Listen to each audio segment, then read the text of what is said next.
రాష్ట్ర ప్రభుత్వం కల్పించిన 42% రిజర్వేషన్లను అడ్డుకున్న బీసీ వ్యతిరేకులను బీసీ సమాజం క్షమించదన్నారు తెలంగాణ బీసీ సంక్షేమ సంఘం నాయకులు. కోర్టులో కేసు వేసి బీసీల నోటికాడి కూడును లాక్కున్నారని మండిపడ్డారు. హైదరాబాద్ బషీర్బాగ్ చౌరస్తాలో బీసీ రిజర్వేషన్ల వ్యతిరేకుల దిష్టిబొమ్మను దహనం చేశారు బీసీ నాయకులు.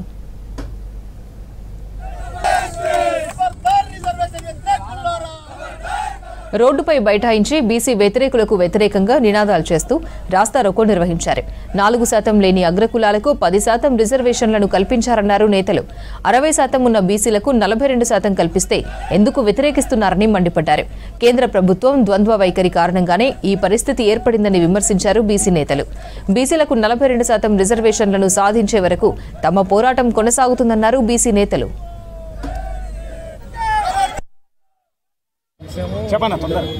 ఈరోజు తెలంగాణ రాష్ట్రంలో 9th జీవో తీసుకొచ్చి బీసీలకు 42% రిజర్వేషన్లు కల్పిస్తే కొంతమంది అగ్రకుల నాయకులు రిజర్వేషన్ వ్యతిరేకులు కోర్టులకు పోయి మరి బీసీల నోటికాడి ముద్దలు లాక్కునేటువంటి ప్రయత్నం చేసిరు కూడా.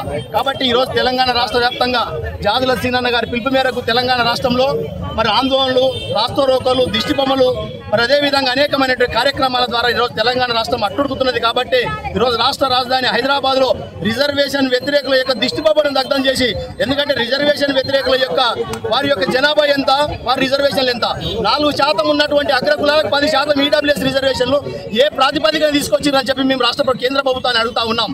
60% ఉన్నటువంటి బీసీలకు మరి 42% రిజర్వేషన్లు తీసుకొస్తే ఎందుకంత కక్షపూరితంగా వ్యవహరిస్తున్నారని చెప్పి కూడా మేము ఈరోజు అడుగుతా ఉన్నాం. బీసీ కమిషన్ వేసి, డెడికేషన్ కమిషన్ వేసి న్యాయబద్ధంగా ట్రిపుల్ టెస్ట్ ప్రకారం పెడితే కోట్ల పేరుతో బీసీల గొంతు కోద్దామని చూస్తున్నారు. ఈ రోజు కూడా మాకు కోర్టుకు పోయి మాకు స్టే తేవడం అంటే బీసీల గొంతు కోవడమే. దీంట్లో బీజేపీ పాత్ర, అదే బీఆర్ఎస్ పాత్ర ఖచ్చితంగా ఉంది. కాబట్టి నేను మోడీని బీసీలు అని చెప్పిన ప్రధానమంత్రి మోడీ గారు, ఇక్కడున్న బండి సంజయ్ గారు దీనికి సమాధానం చెప్పాలి. 70 కోట్ల మంది భారతదేశంలో బీసీలు ఉన్నాం. ఆంధ్రప్రదేశ్లో 2.5 కోట్ల మంది ఉన్నాం. మాకు చట్టసభలో కానీ స్థానిక సంస్థలో రిజర్వేషన్ ఇవ్వడం లేదు. దాని కోర్టు కూడా నిన్న స్టే ఇవ్వడం జరిగింది. మరి మేము పోరాటం చేస్తున్నామండి. అడుగడుగులకి స్థానిక సంస్థలు కౌన్సిలర్లు, వార్డు మెంబర్లు కావాలని అడిగితే కూడా కోర్టు మా మీద స్టే విధించడం చాలా అన్యాయం. మరి పార్టీలు ఇప్పటికైనా కానీ 9th షెడ్యూల్లో పెట్టాలి.